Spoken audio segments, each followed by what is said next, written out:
بسم اللہ الرحمن الرحیم۔ علامات قیامت میں سے یہ بھی ہے کہ مساجد کو راہگزر بنا لیا جائے گا۔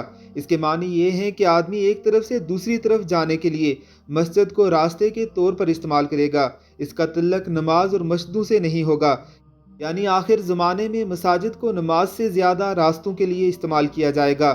عبداللہ ابن مسعود رضی اللہ تعالی عنہ سے ایک شخص کی ملاقات ہوئی تو اس نے کہا کہ ابن مسعود تم پر سلام ہو۔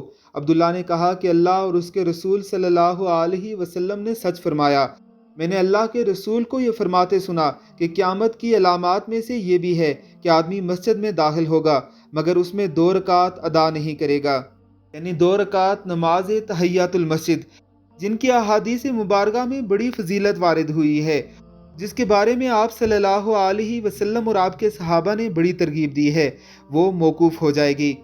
آج مارکیٹوں میں بنی ہوئی مساجد کو دیکھیے، یہاں سے گزرنے والے تو بے شمار ہوتے ہیں لیکن مساجد میں جا کر نماز پڑھنے والے بہت کم، یعنی مساجد کو راہگزر بنا دیا گیا ہے۔ اللہ رب العزت کی ذات ہمیں مساجد کو آباد کرنے والا بنائے۔ علامات قیامت کا سلسلہ جاری ہے۔ اسی سلسلے کو سننے کے لیے ہمارے چینل کو سبسکرائب کیجیے اور بیل آئیکن پر کلک کیجیے تاکہ ہماری ویڈیوز آپ کو بر وقت ملتی رہیں۔